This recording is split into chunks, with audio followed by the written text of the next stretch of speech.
Good morning, guys. Good afternoon, good evening, wherever you may be. Thank you for joining in. This is Everything Life We're Doing. This podcast is basically about us discussing and rubbing minds about uh, the serious things in life and probably the less serious things in life. So we'll be discussing about subjects like relationship, love, friendship, societal issues, economy, recession, inflation, and every now and then we do a bit of football because uh, I'm a football fan and I love football so much. Every opportunity I get to watch football, I watch. But that's by the way. The purpose of this podcast is basically to Rob Minds talk about the things that are really most important to everyone. And Rob, exchange ideas. I'd like to see from other people's perspective. Uh, kind of feel have a feeling of what it's like to to walk in you guys' shoes. So welcome to Everything Life We're Doing.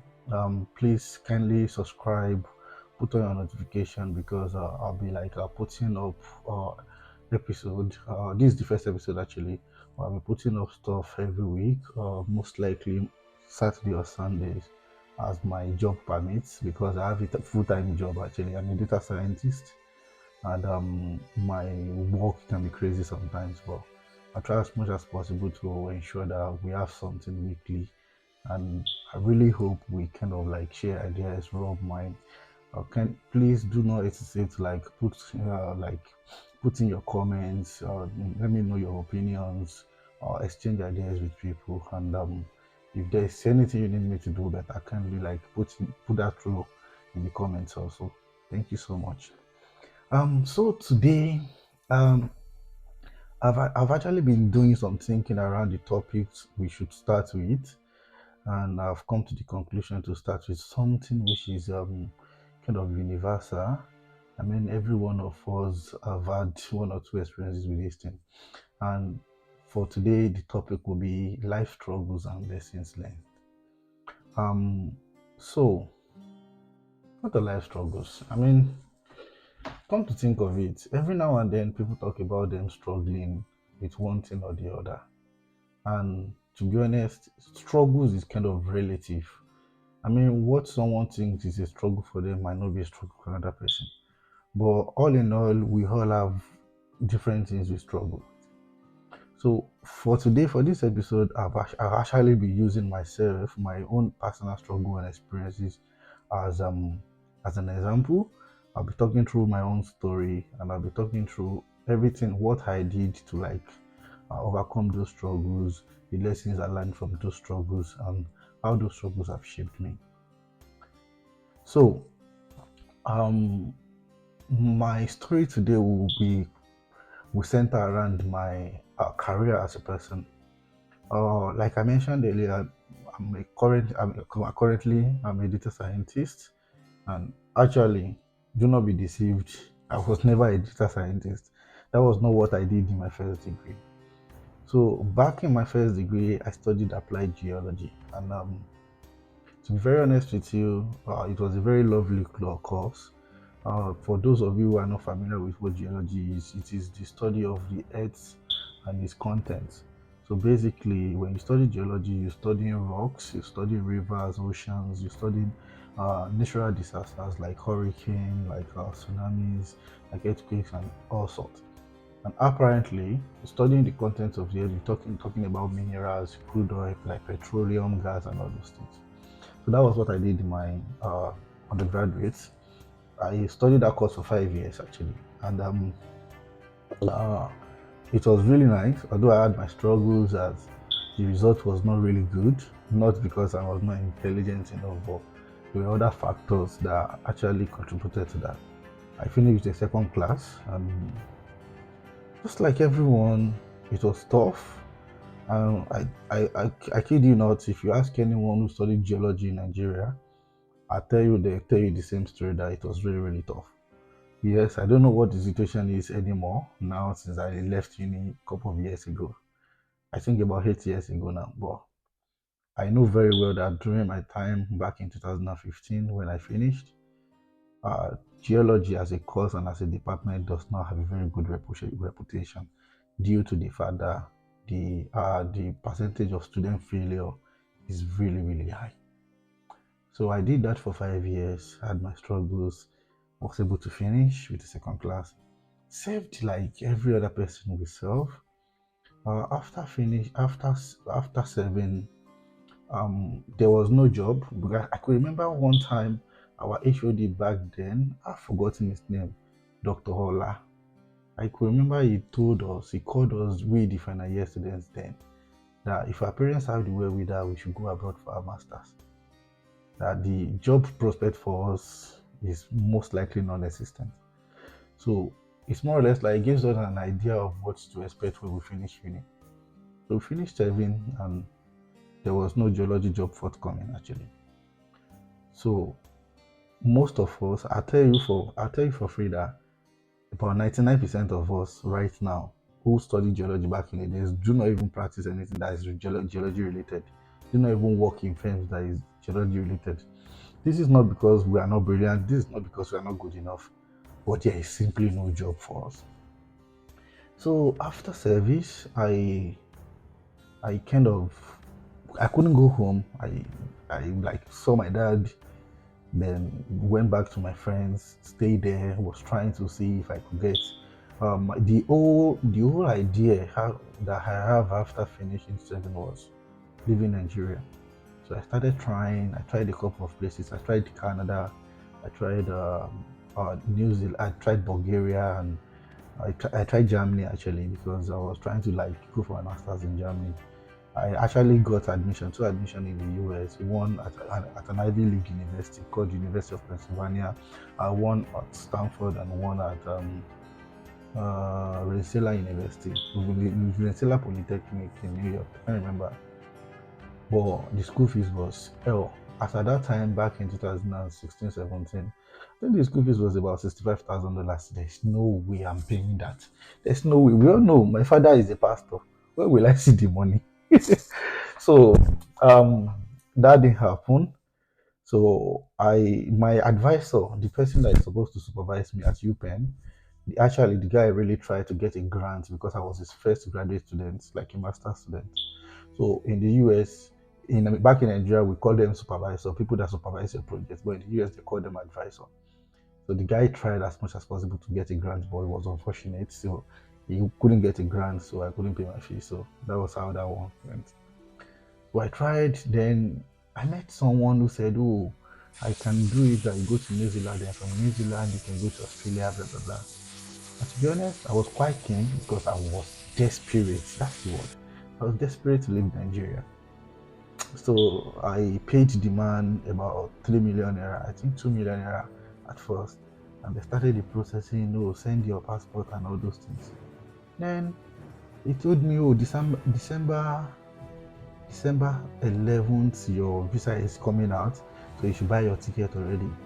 And I don't know, those of us that are familiar with traveling, we know that New Zealand and Australia are probably at the end of the world. They are really way far.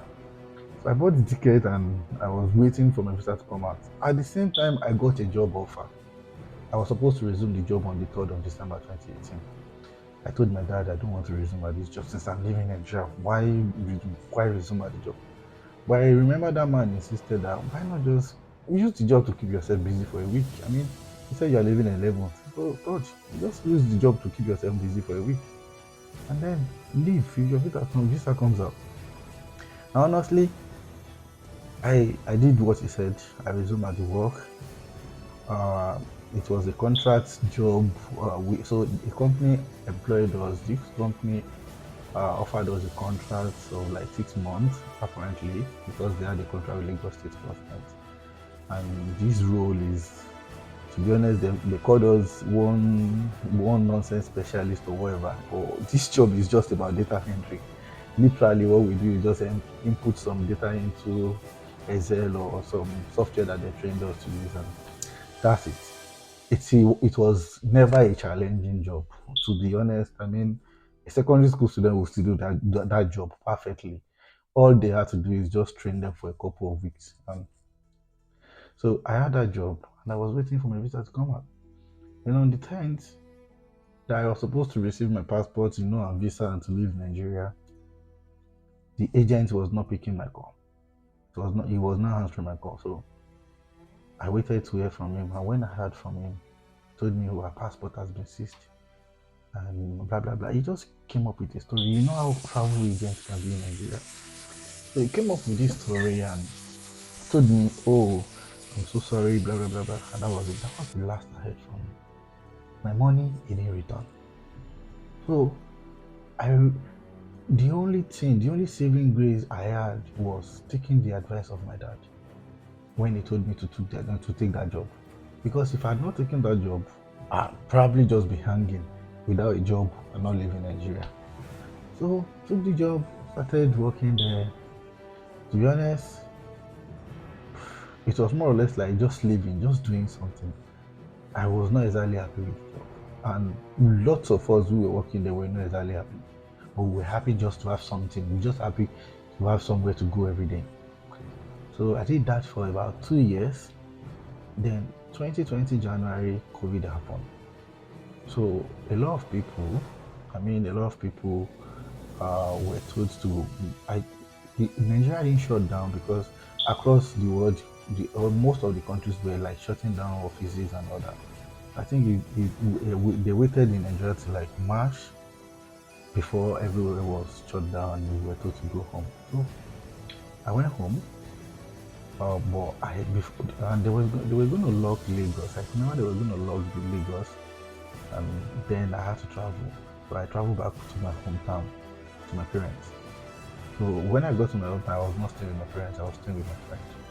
Shout out to Sharp. He took me in, fed me, paid for internet for me. Thank you so much. So that happened. I was taking money from my dad and my mom every day. So literally, I was sending. I wasn't earning much anyway, but at least I was sending a bit here and then to my dad and my mom every month. But it got to a point where now I'm back home taking money of them literally for me to survive each day. It was so bad. I was broken. I was in a very bad place. But then my friend encouraged me. The friend that was staying with Sharp encouraged me. I started doing petty trading with Bitcoin and Forex and all that. Try my hands on several things. And lo and behold, July or August, things started getting better. I started seeing a bit of money here and there. So, I mean, July, I decided to go back to Lagos because the company has like told some of us to resume, but I was not among the list of people that were told to come in. So I just traveled to Lagos. At least now I have something doing, and I went back to Lagos. As soon as I got to my apartment, I was sharing a 3-bedroom flat with two of my friends, and something just told me to leave the house. I don't know. I mean, till today, I'm still trying to understand why I felt that urge to leave that house. As soon as I go into that house, I didn't drop my bag. Pick up my bag, called my friend Jibola. He's like my senior brother. Shout out to Jibola. He was super. He literally rescued me. So I called him and he said, "Oh, come to my place." So I went to his place. I stayed there. I was staying with him since July, September, or August, September, October. I mean, literally, I was there. Then I have an uncle in the UK, not directly related, but he's very close to my dad. So he came to Nigeria in October that same year and asked that why don't I try applying to schools in the UK. To be honest with you, I never thought of UK, and this is the reason why. We were conditioned to think that UK is so strict and very expensive. So I never thought of UK as an option. So I took his advice, applied to schools. I got admission. The school insisted I write English test, IELTS, which I did. I passed. Then Christmas, the school went on break for Christmas. Then the school insisted I paid my fees once because I was the first student they were taking from Nigeria. It was the first time they were taking any student from Africa. And they needed me to pay the fees once because there's no way for me to do instrumental payment. So, first and foremost, there was no Form A because then there was a backlog of Form A for 6 months. People who has applied for 6 months and it has not been processed. Though there was no way I was going to pay through Form A. I had to go and buy pounds in black markets. I paid the same money I was supposed to go and pay that school fees. My father died. I mean, it was the lowest time of my life because he was literally my best friend. He was literally my go-to person. He's literally the only person I'm very comfortable sharing anything with. We were that close. I never believed he really died, so I got into the car, traveled down to my hometown until I went to the morgue and saw his body lying down, lifeless. I cried. It broke me because that day I felt numb, no feelings. We set out the burial. We did the burial arrangements. He was buried, and I left my hometown back to Lagos. And I tell you, it was now more important for me to leave Nigeria because yes, I have my mom and my sister, but it was the only person I was really, really close to. So I left Nigeria, came to the UK. I was blessed enough that my uncle took me in. Shout out to Uncle Dipo. You've been amazing over the years. So he took me in. I stayed with my uncle for a year. And I know what that means because apparently I know a lot of people have come to the UK and I've had accommodation issues. People promise them to, oh, I will help you to settle for the first 2 months. You can stay with me, and you know when they get to the airports and they start calling them, and they don't actually answer the call. So I appreciated what he did for me because I actually stayed with him for 1 year without paying any bill. Left this place. I think 3 months into the country, I came in March of 2021. And August, I was fortunate enough, God was gracious enough to help me get a professional job in FM. I was on probation for 3 months and I did well and I was retained. And I still maintain the same job up to today. So literally, I was able to actually do well in school, also finish with a distinction in my master's, and God has been really helpful.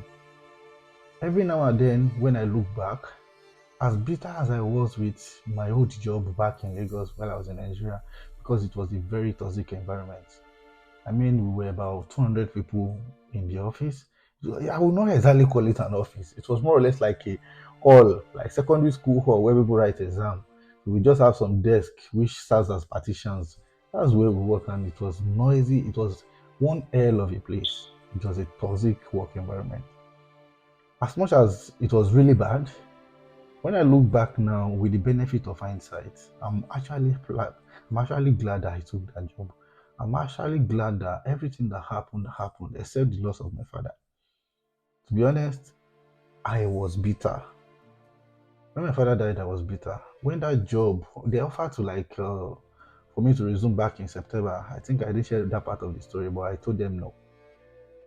Despite the fact that I don't have anything doing because at that time I was only making money off forex, off Bitcoin, try my hand on other things like investment in what's it called? I can't remember this app name now.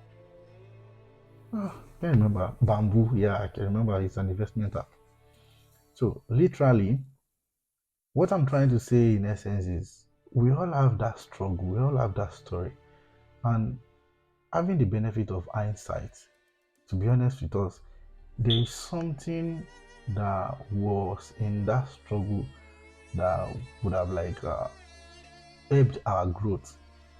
Because you see, life is actually full of a lot of things, a lot of peaks and valleys.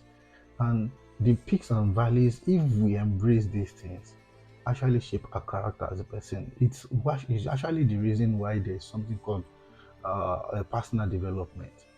The struggles are not meant to break us. These are struggles that are meant to shape our person. I mean, grow our character, grow our resilience, grow our perseverance. What I'm trying to say, in other words, it's struggles actually brings positive transformation. It is left for us to like key into the reality that yes, this struggle will happen every now and then, but we are equipped with enough to deal with these struggles, see the lessons in these challenges, and use it as a booster for us to like go further in life. I'll tell you for free that everything I went through, from the job to the loss of my father, from my upbringing, a lot of things happened while growing up. Everything I've learned, everything that has happened to my life, uh, has actually worked in such a way that it is an accumulation of everything that has shaped me as a man today. What I'm trying to say is, you are gonna struggle, but try and take lessons from the struggle, because uh, the reality is, even the Bible, for us that are spiritual or for us that are religious, even the Bible does not promise that we won't have troubles in life.